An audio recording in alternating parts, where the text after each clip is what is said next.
के लिए केवल चर्चा में ही विनाशकारी था, क्योंकि किसी ने आज तक न्यूक्लियर बॉम्ब सुना नहीं था। चर्चाएं हो रही थी, जैसे आजकल आप सुनते हैं कि हाइपरसोनिक मिसाइलें बना रहे हैं लोग, वैसे ही उस समय न्यूक्लियर बॉम्ब का जबरदस्त जिक्र हुआ। न्यूक्लियर बॉम्ब का जिक्र तो था, लेकिन क्या उसकी कारण या वजह पता है आपको? जी हां साथियों, विज्ञान में सबसे प्रतिष्ठित इक्वेशंस में शुमार आइंस्टीन की एक इक्वेशन जिसका अर्थ है E is equals to mc square.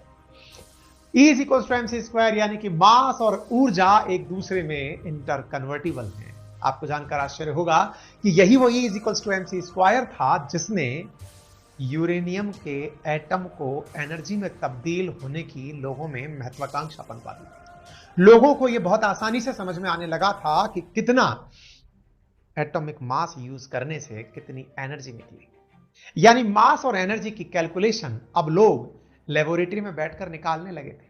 लोगों को यह समझ में आने लगा था कि कौन सा एलिमेंट है जिससे कि एनर्जी प्रोड्यूस की जा सकती है, और इसी चीज को हवा दी जर्मनी के 3 वैज्ञानिकों ने, जिन्होंने यूरेनियम को छोटे छोटे अवयवों में तोड़ दिया था।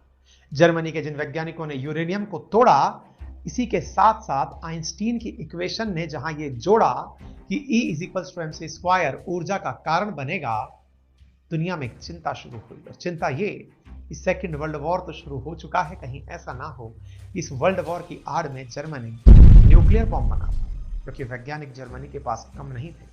साथियों, सेकेंड वर्ल्ड वॉर के दौर में जहां लोग एक और ये पूछते हैं कि वर्ल्ड वॉर ने दुनिया को क्या दिया, तो लोग लाशें गिनाते हैं, लेकिन कई वैज्ञानिक कहते हैं कि वो दौर था जिसने विज्ञान को बहुत सारी खोजें दी, चाहे वो न्यूक्लियर बॉम्ब की खोज हो, चाहे पनडुब्बियों की खोज हो, या तमाम वो रिएक्शंस जिनकी आज चर्चा करते हैं, चाहे चेन रिएक्शंस हो।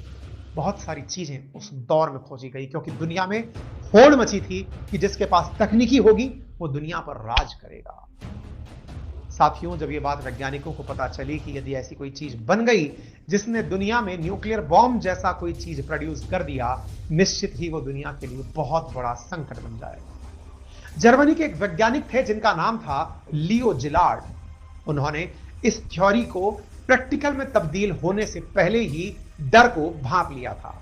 वो सीधे अमेरिका का रुख करना चाहते थे, क्योंकि अमेरिका उस समय अमीर देश हुआ करता था। अच्छा, अमेरिकी में बड़ी इंटरेस्टिंग कहानी है।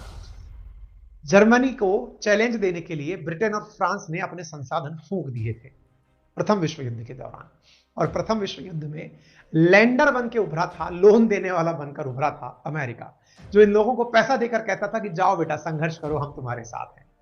अमेरिका का रुख अब इसलिए दुनिया के लोग करना चाहते थे क्योंकि ये पैसे वाला राष्ट्र था।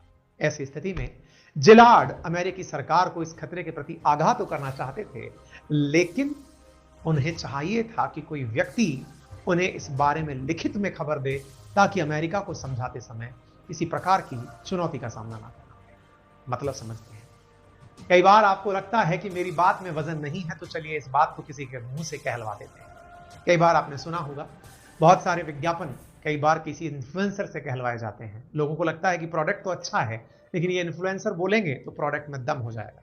बिल्कुल वैसे ही जिलार्ड ने इन्फ्लुएंसर उस समय वैज्ञानिक श्रेणी में तलाशे अल्बर्ट आइंस्टाइन। अल्बर्ट आइंस्टाइन के पास जिलार्ड पहुंचते हैं और कहते हैं कि आपको मालूम है कि आपने जो खोज की है, इसका अगर गलत उपयोग हो गया तो दुनिया पर भीषण संकट आ जाएगा।